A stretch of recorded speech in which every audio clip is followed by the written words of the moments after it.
우리가 잘 아시다시피 하나님께서 이 땅을 창조하시고 그 후에 손수 허락하신 창조하신 공동체는 가정과 교회이죠. 그만큼 교회도 중요하고 또 그에 못지않게 가정 또한 중요하다는 것입니다.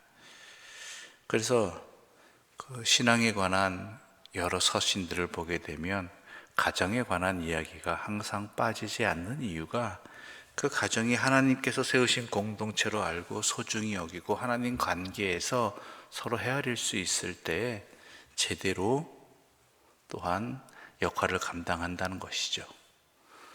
또 여러 서신서에서 가정을 이야기하는 이유 중에 하나는 뭐냐면 신앙에 박해가 있을 때, 고난이 있을 때 그것 가운데 우리가 놓치지 말고 지키고 또한 이 시련들을 이겨낼 수 있는 그 모습이 어디에서부터 비롯되어져야 되느냐? 물론 교회에서부터 비롯되는 건 당연한 것이고요. 그 다음 또한 이에 못지않게 가정에서 그 역할들을, 그 공동체를, 그 가정 공동체를 하나님 안에서 제대로 서로 지켜나갈 수 있을 때 시련과 고난을 이겨낼 수 있는 힘뿐 아니라 그 이후에 회복의 모습도 함께 허락되어질 수 있다는 것이죠. 코로나19로 인해서 더 특히 대한민국 교회의 공동체 인식 가운데 더 확산된 것이 뭐냐면 가정에 대한 부분입니다. 전에는 물론 그전에도 가정은 중요했지만 가정에서 신앙을 어떻게 서로 양육하고 신앙으로 또한 신앙 안에서 그 공동체가 바르게 세워질까 하는 것들이 본격적으로 많이 나타나게 되었고 중요도가 더 높아지게 된 것이지요. 그것은 여러 통계조사를 통해서 분명히 나타난 일들입니다. 그런데 성경은 분명히 말하고 있었습니다. 고난과 박해 속에서 그 고난과 시련 속에서 흔들리지 않기 위해서 우리가 더욱 신경 쓰고 노력해야 될 것은 가정의 관계이다라는 것이죠. 오늘 본문도 그 내용을 담고 있습니다. 우리 1절의 말씀 함께 읽겠습니다. 1절입니다.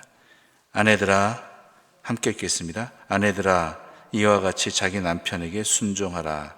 이는 혹 말씀을 순종하지 않는 자라도 말로 맘념지 않고 그 아내의 행실로 말미암아 구원을 받게 하려 함이니. 어제 우리가 종들에 관한 이야기를 하면서 순종이란 개념을 우리가 일반적으로 알고 있는 그러한 순종의 개념으로 이해해서는 안 된다고 분명히 말씀드렸습니다. 순종이라는 것은 분명히 하나님과의 관계 속에서 있는 일입니다. 우리는 전적으로 하나님께 순종해야 되는 존재이지요. 그런데 여기서 말하는 순종이라는 단어가 또 왜 등장했느냐? 남편을 하나님으로 순종하라는 얘기입니까? 그건 절대 아니죠. 그것은 뭐냐면 하나님과의 관계 아래에서 보라는 이야기인 것입니다. 우리가 결혼 예식을 할 때 주로 많이 인용하는 성경 말씀 중에 하나가 뭐냐면 우리의 관계는, 부부의 관계는 하나님께서 맺으신 관계로 사람이 감히 끊을 수 없느니라라는 이야기를 하고 있습니다. 그 이야기는 그렇다면 이혼한다면 죄라는 이야기인가라는 그러한 이야기로 넘어갈 수 있는데 그것이 아니라 서로를 바라볼 때 단순히 내 사랑하는 남편, 내 아내로서 바라보는 것이 아니라 하나님께서 나에게 허락해 주신 또한 하나님께서 나에게 베풀어 주신 소중한 배우자로서 서로를 바라볼 수 있어야 된다는 것입니다. 사람은 부족합니다. 사람은 여전히 또한 어리석습니다. 그러나 그 남편을, 그 아내를 또한 하나님 관계 아래에서 바라보고 그의 합당한 행동을 서로에게 하는 것, 이것이 바로 주의 뜻에 순종하는 것이란 이야기이죠.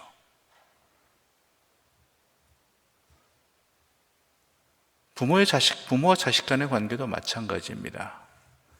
자식에게 있어서 부모는 참 소중한 존재이기도 하지만 때로는 어쩔 수 없이 부모로 모시고 있는 그러한 관계도 있을 수 있다는 것이죠. 자식도 마찬가지입니다. 부모의 입장에서 자식은 매우 소중한 존재이기도 하지만 때로는 어떤 부모 입장에서 그 자식은 자신의 평생의 짐이 되고, 또한 차라리 이런 표현은 적합하지 않을 수도 있겠지만 없었으면 좋겠다라는 그런 관계가 될 수도 있다는 것이죠.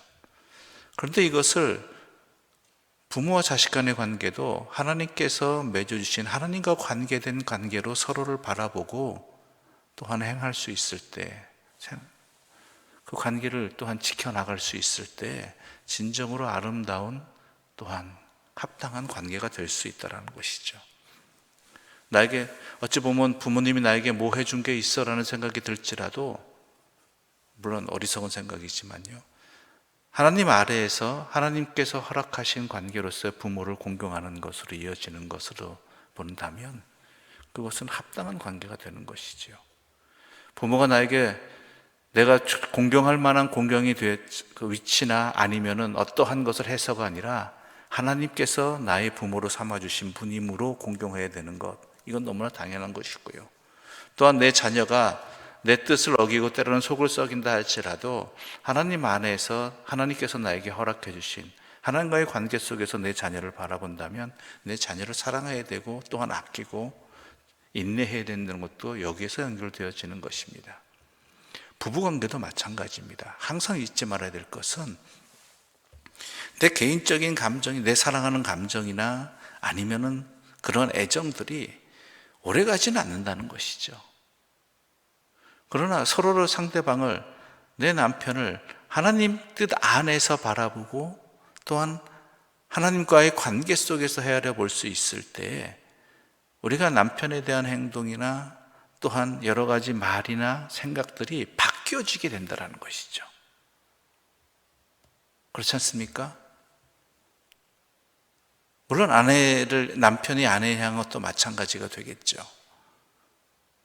하나님 안에서 바라보라는 것입니다. 하나님께서 허락하신 관계 속에서 서로를 헤아리고 서로를 바라볼 수 있을 때 그 관계는 제대로 지켜지고 또한 지속력이 있으며 그리고 상황이 흔들리지 않는 모습이 될 수 있다는 것이죠. 그래서 1절의 말씀에 이렇게 되어 있는 것입니다. 말씀을 순종하지 않는 자라도, 믿지 않는 남편이라 할지라도, 이런 개념이지요. 말로 말미암아, 즉 그 안의 행실로 말미암아, 즉 예수 믿으라는 이 말은 통하지 않을 수 있겠지만은 아내가 남편에게 하나님과의 관계 속에서 남편을 헤아리고 서로 바라보게 되고 행동하게 된다면 그 행실로 말미암아 어떻게 돼요? 예수를 알게 되고 믿게 된다는 것이죠.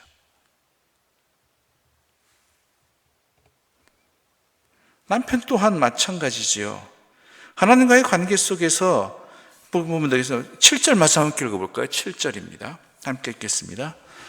함께 읽겠습니다. 남편들아, 이와 같이 지식을 따라 너희 아내와 동거하고 그를 더 연약한 그릇이요 또 생명의 은혜를 함께 이어갈 자로 알아 귀히 여기라.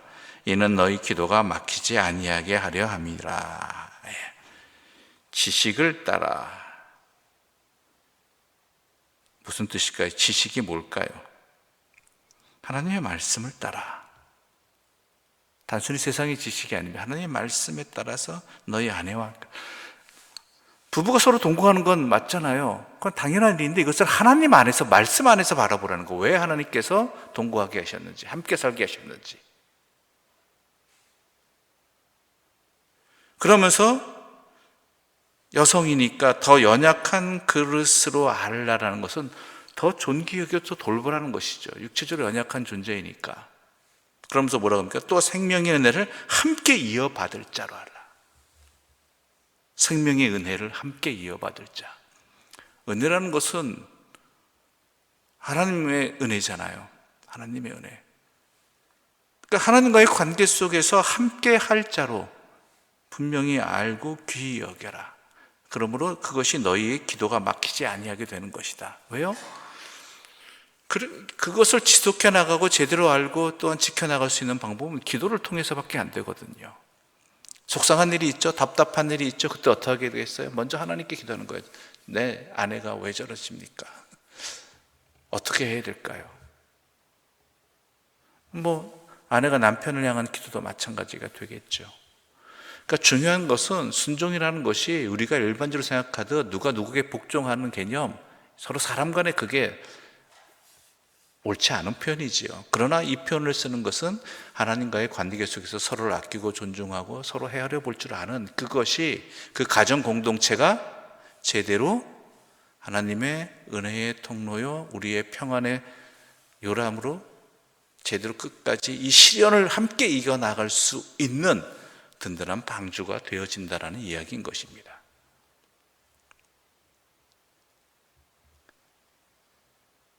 그러니까 서로를 바라볼 때 가정 공동체 안에서 하나님 안에서 바라보십시오. 하나님의 사랑을 가지고 하나님의 섭리 가운데 서로를 헤아려 보십시오. 그러면 내 생각과 행동과 해야 할 바가 달라질 수밖에 없다는 것이죠. 또한 여러분 자녀들이 가정을 꾸릴 때에도 가정을 꾸리고 있는 자녀들에게도 여러분이 이러한 신앙의 선배로서 무엇보다 서로 잘해주라는 얘기도 당연히 하겠지만 하나님 안에서 서로를 바라보고 하나님께 함께 계시는 가정을 이뤄나가라고 권면할 수 있는 그러한 신앙의 선배 또한 부모가 될 수 있다면 그 가정을 위해서 또한 그런 기도를 할 수 있다면 진짜 복된 기도를 하고 있는 것입니다. 또한 아내들한테 이야기하는 것이 뭐냐면 정결한 행실을 하라는 이야기가 나오죠. 그건 남편도 마찬가지고요. 그러니까 겉으로 꾸미는 것보다 그 안의 행실을, 내면의 행실을 제대로 행하라는, 연단하라는 그런 의미가 오늘 본문 속에서 또한 담겨 있습니다. 또는 오늘 본문에서 베드로가 이야기하는 내용은 이 현재 상황이 박해와 고난을 당하고 있고 또한 앞으로 고난과 박해가 더 큰 것들이 연속으로 이어지는 그러한 상황 속에서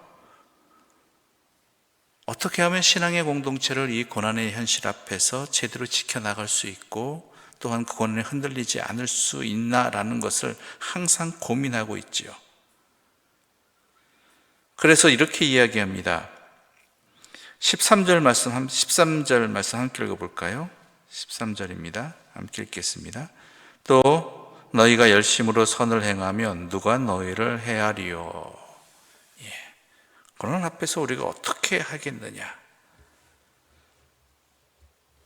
열심히 선을 행한다라는 것입니다. 여러분, 선이라는 개념도 하나님 안에서 이해됩니다. 일반적으로 우리가 말하는 그러한 선의 개념이 아닙니다. 하나님의 섭리 가운데 하나님의 뜻대로 행하는 것,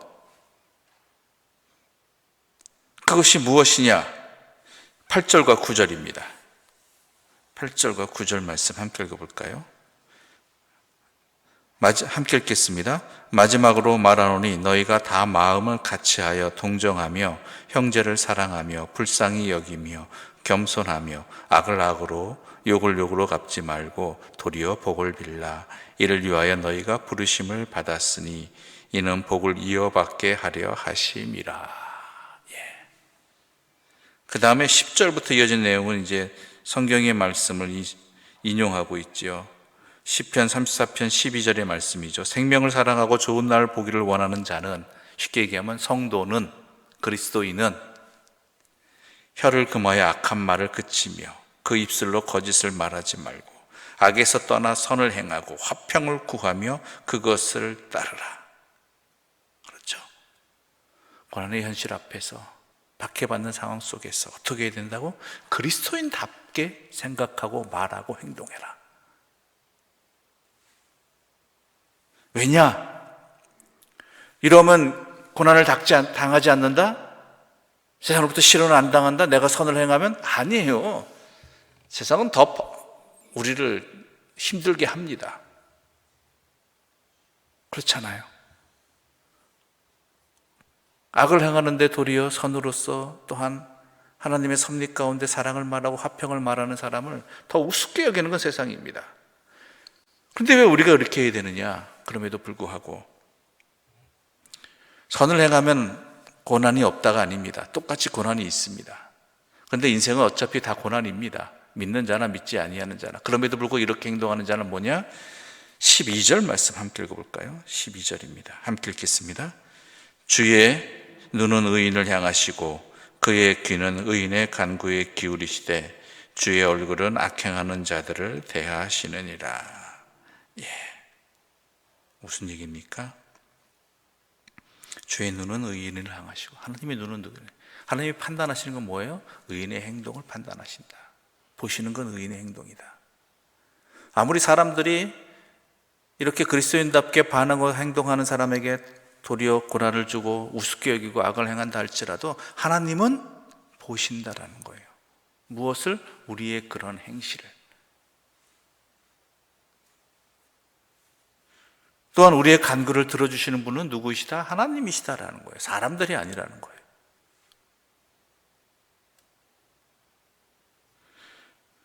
그러니까 이 모든 것들을 하나님께서 헤아려 주신다라는 것이죠.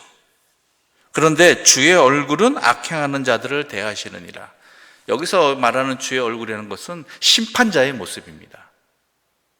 엄중히 하나님 앞에 선다는 의미죠. 그러니까 그러한 자들에게는 하나님께서 반드시 심판을 행하신다라는 것이죠.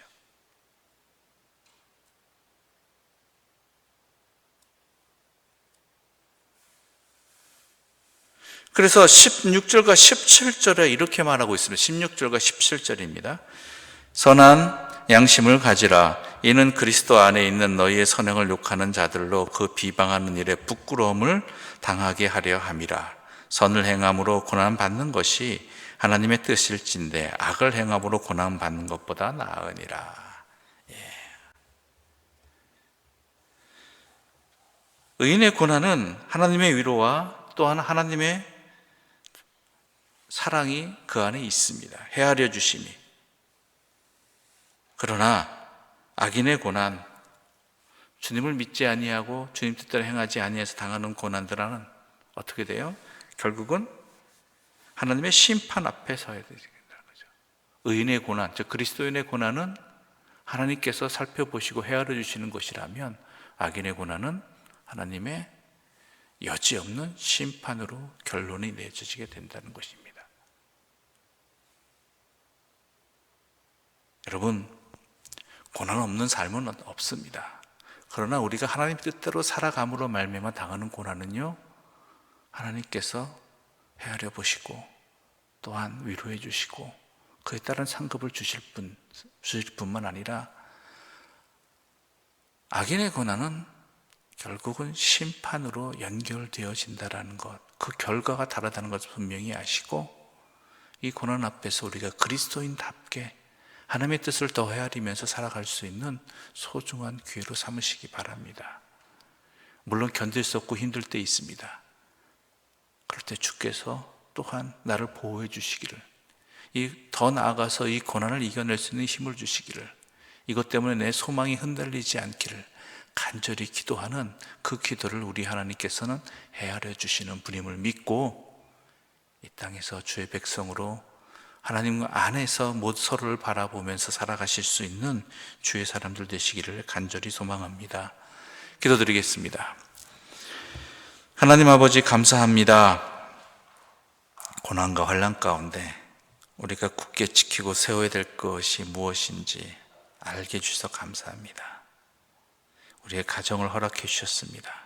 이 가정을 하나님 안에서 바라보게 해 주시옵소서. 하나님이 창조해 주시고 또한 함께하게 해주신 가정이므로 하나님의 뜻이 가장 우선이고 하나님 안에서 서로를 헤아리면서 사랑하게 하여 주시옵소서.